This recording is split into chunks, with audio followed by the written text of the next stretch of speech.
Yo, what's up guys? It is me, Sky, here with another Achromatopsia video. I'm kind of depressed because I just did this whole video and then I just noticed that my audio input was on stereo and it wasn't on my webcam, and long story short, 20 minutes of silent recording.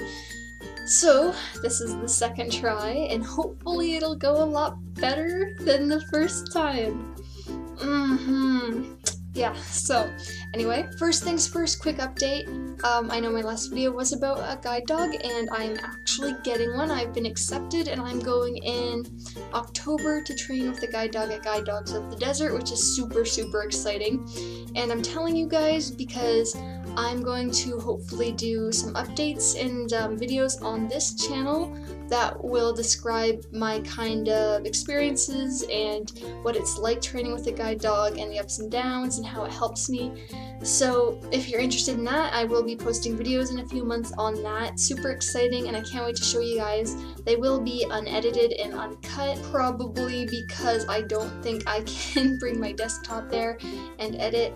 And my cell phone's obviously too tiny to edit on for me, so yeah, you're probably gonna have to deal with uncut video, but I'm really excited about that and hopefully you guys will enjoy it. Anyway, without further ado, let's get into this video. The subject for today is actually bus travel and traveling around with low vision. So because I have achromatopsia, as you guys know, my vision is 20/400 on the lower spectrum of my condition. I have no color vision, which means no depth perception, and of course, I am also day blind, which means my vision is extremely reduced from that 2400 to who knows what when I'm in any amount of bright light. So that makes for some interesting travel conditions. Technically, first off, it means I cannot drive. It will never happen. Some people who have achromatopsia can drive and they have to use bioptics and certain contacts and only drive at certain parts of the day, but they can still do it on a restricted license, which is totally awesome and really good for them, and I'm so happy for them. I cannot drive, which means that I am stuck walking and taking the bus, which can be kind of interesting with my visual acuity and visual impairments. So I'm going to explain how I do things. I'm going to tell you guys some pretty crazy stories and hopefully you'll enjoy it. So first things first, when you're thinking about going somewhere on the bus, you can take either the city bus or the paratransit bus if you live in the US, because the paratransit bus is made strictly to abide by ADA guidelines. I like to take the city bus as much as possible because there are some people who physically are unable to, and they need the ADA bus for the certain adaptations that it has. I do need the ADA bus sometimes, so I need the paratransit bus sometimes, I should say. Pretty much for me, I will use it in two different situations. First off is if I need to go somewhere very fast and I can't figure out my route in time, or I'm having a lot of issues trying to plan my route on the normal city bus. I know that I'm not going to be able to get there, or I'm really scared about getting there, or I might get lost and I'm in a very strict time restraint. I will use the paratransit. The second time is when I know the city bus route but I'm unable to take it, because usually I'll have to cross a lighted intersection that I can't because there's no parallel traffic for me to read, because of course I cannot see the actual lights to cross. This is extremely dangerous and it's impossible to cross for someone like me. Or if there's heavy construction on my normal route and I can't take it, because construction is evil for anyone with vision loss. It's horrible and scary and you don't want to deal with it at all. Those are the two times where I'm going to take the paratransit bus. The paratransit bus is very easy. You just call a day or two ahead, make a reservation, tell them the time you need to get there. They'll tell you the time that they can pick you up to get you to your destination on the scheduled time you've mentioned, and then they'll also ask when you need to be picked up, and then they'll drop you off and all that fun stuff. Paratransit has designated stops, as you've probably seen around town if you live in the States, and you need to be at these designated stops to be picked up and dropped off. But today I'm more interested in talking about the city bus because that's what I usually take, and that's where all the fun happens and crazy stuff, and that's kind of where it's difficult and you have problems pop up. So I'm going to explain explain how I do things.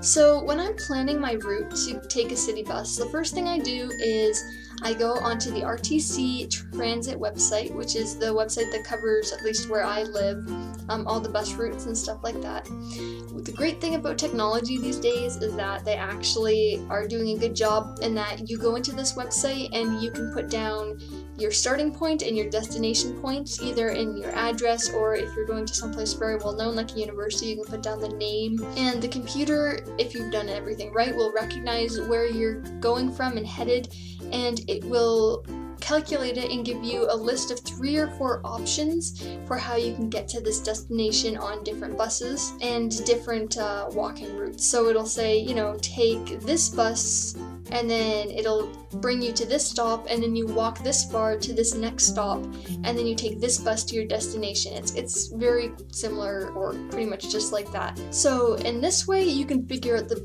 bare bones of what you need to do, where you need to go, what you need to take. But it's not that simple for someone with low vision. First of all, recognizing which bus you're taking. It's of course essential to know which bus you need to get on.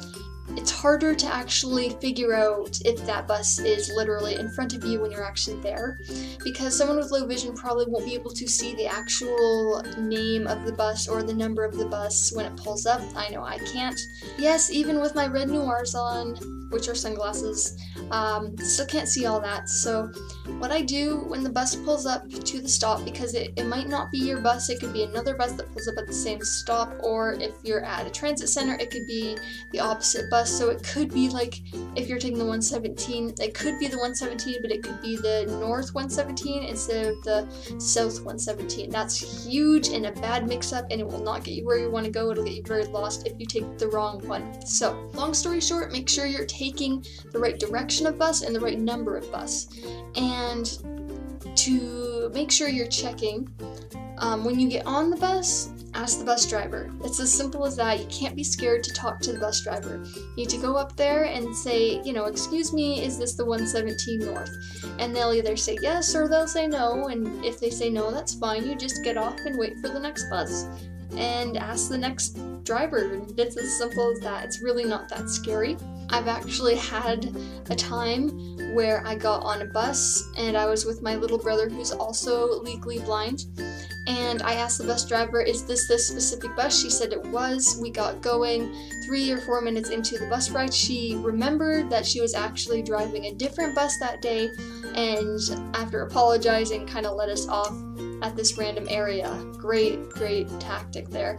So we were kind of, well, it was not a good situation at all, but luckily for us, the bus had only been going in a straight line up until that point, so we just had to walk a few blocks back in the opposite direction until we could find the stop where we originally needed to board our bus. Definitely not fun. Of course, I had my cane, which I was using, but you know, that can't protect you from head-high obstacles, and there were a lot of them, and I might have walked into a chain link fence because they're impossible to see.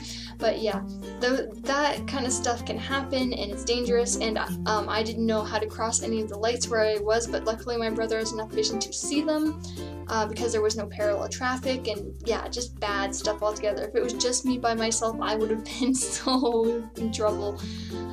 But yes, that stuff can happen, which brings me to the point that you need to have a backup plan for if things go wrong, because they will go wrong. I've only been taking the bus faithfully, like, you know, a lot to get around to the majority of places only for about half a year now. I had been taking it before then, but now when I was going to a university for a while, taking a class and just getting around and stuff, I do take the city bus, and I take it a lot.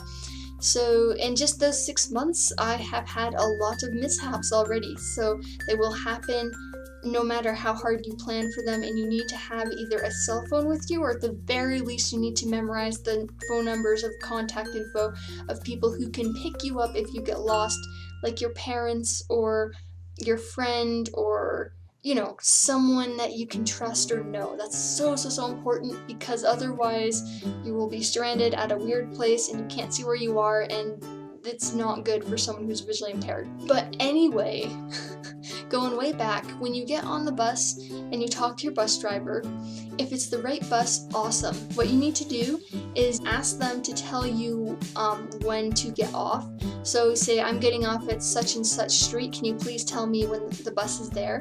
The bus driver will know that street because all bus drivers have a very good idea of the routes in their buses, and they will be able to tell you where your street is. I always ask the bus drivers to do this unless I've taken a route dozens of times and I know it by heart and I know exactly where to get off. I can miss it very, very easily. It's very hard for me to see any defining landmarks when I'm on the bus because I'm too far away to be able to actually see anything.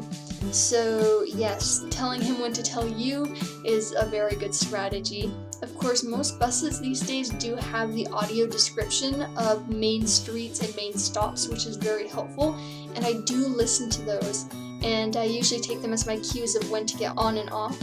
But as anyone who takes the bus on a regular basis would know, the audio descriptions are not the end-all be-all because sometimes they won't be working, sometimes they'll be so quiet that you can't hear them over the engine of the bus, sometimes people will be talking so loud that you can't pick up on the names completely.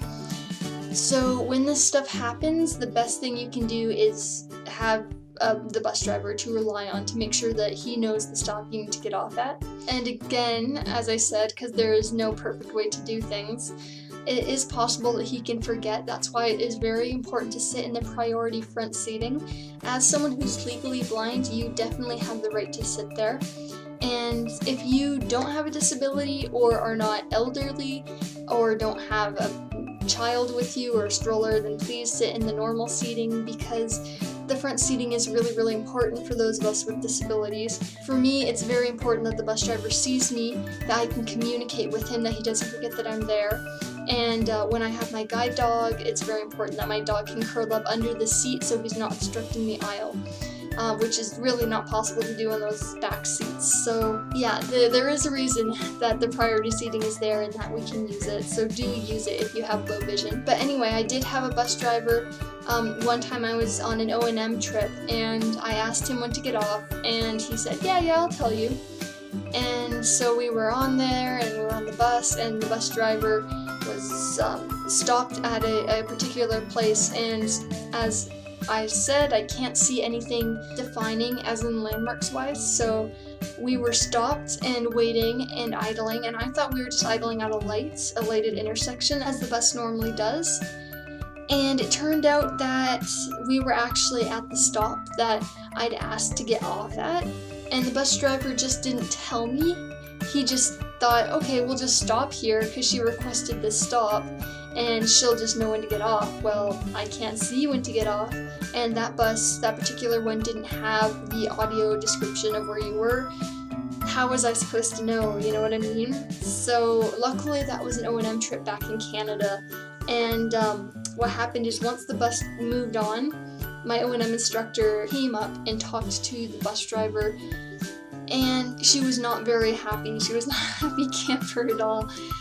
She was very upset because he didn't tell me when to get off. He just expected me to know when I have low vision, and I very often have difficulties knowing when to get off. So that does happen. Things like that happen. What we ended up doing is just got off at the next stop, and my O&M instructor was able to help me get back to the original place I needed to get off at, and I could reorient myself. But it is very important to know that people with low vision, they have extreme difficulties. If you're misplaced, even a block, even one bus stop can be extremely disorienting, because we don't have enough vision to just, look down the street and say, oh, okay, I was just supposed to get off over there, that's where I needed to go. We can only see, even at the best of times, someone who is legally blind can only see a few feet of detail around them. It's definitely not enough vision to be able to properly orient yourself and know where you're going, or to understand where you need to go if you're let off at the wrong place. So that can be really scary if you're let off at the wrong stop, which of course happens. So be prepared for that. Be prepared to know where you're going and all the areas surrounding where you're going. Well, I'd suggest doing I don't know if I said this at the beginning of the video or not, I forgot, because I already said this once when I was recording it before, but use Google Maps. Google Maps is the best thing ever. It will help you so much. And I don't mean Google Maps as in like the actual map format, because I don't know about you guys, but us with Achromatopsia can't see color, can't see detail, can't see the fine lines, so the maps aren't gonna work. But you can use the Google Maps as in the Google Street View. And this is absolutely brilliant. It helps you so much. I actually use it when I need to know how to get from one transfer to the next, because as I just said, we can't see a straightaway and see, oh, there's a bus stop down there. We're unable to do that. So what Google Maps will do is you can get your face as close to your computer screen as you need it if you do have some usable vision. And you can look at the big defining landmarks of where you need to go. You can start from your stop you know you're going to get off at, and you can find your way to the other stop digitally on your computer. You can see those big landmarks, you know which directions to go, and it is just so helpful. It's like a godsend. I don't know what I would do without Google Maps. It's amazing. But definitely use that. Use it to know where your next stop is. Use it to know the surrounding areas if you get lost. Another thing that I do, because I have been let off at the wrong stops a multiple amount of times, sometimes it's because I accidentally asked to get off at a stop that's too soon or a little too late. It can happen. So what I do is I always have the address of where I'm going on my phone as a destination address. And what you need to do is either put it in Google Maps. If you have some vision, you can turn Google Maps onto walking, and it will have a nice big dark line that you just follow, this really big dark line to your destination you need to go to, which is so nice. I can actually see that dark line. I can't see any of the other colors in Google Maps, but I can see that big dark line, and I follow it to where I need to go, which is the address I've put in beforehand. Or you can use a GPS. I know there's a lot of Audible GPSs out there. You just find the one that works for you. I'm sure there's some free ones on there. And you just use that to find where you need to go. That's kind of your fail-safe plan. That's what you need to do if you're very lost, if you need to find a place. Very important. Phones are just so important. I would highly suggest them. Also, doing routes with O&M instructors are very important, especially for your first few routes, or if you need to go to somewhere really important. Do a route with an O&M instructor if you can, or do it with your parents or your friends. Just make sure that someone tells you where you need to go and helps you out that way. And as I know I've reiterated a few times in this video, always make sure that you have plans for when things go wrong, because they will go wrong. I can tell you a quick crazy story. Me and my brother were on a bus one day going to university, and as I said, he's low vision too. And the instant we got on this particular bus, there were these two ladies fighting. And when I say fighting, I mean like just yelling and screaming and cursing at each other and all this horrible stuff. So everyone else on the bus was very quiet and just trying to avoid them, you know, and it got so bad, and they were yelling at each other so loud and swearing, and there's so much profanity going around that finally this older gentleman just got sick of it and yelled at those two ladies to shut up.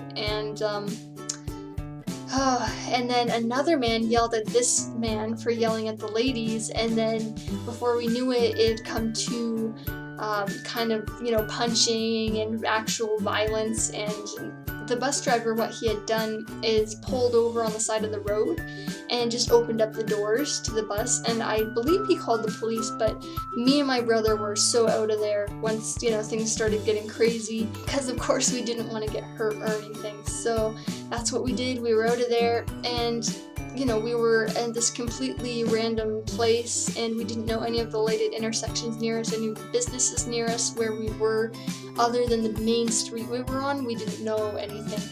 And thank goodness I could just call my dad and say, "Dad, pick me up, help." But yeah, that can happen. Emergencies like that do happen. They will happen, and you need to have plans on how to get past them. But yeah, other than that, have a backup plan, have a GPS, have a plan of where you're going, know how to get there, know what's around you. and don't be afraid to talk to people and bus drivers if you need help. That's pretty much it. That's the basics of using the bus with low vision. Very, very important, but you will be so happy when you can start traveling around by yourself. It's really nice. So yeah, I think that's pretty much it for today. I hope you guys enjoyed it and hopefully learned something, and I love sharing these stories. They're crazy and lots of fun, and I hope you find them helpful. So until next time, guys, thanks for listening, and I'll see you later. Bye.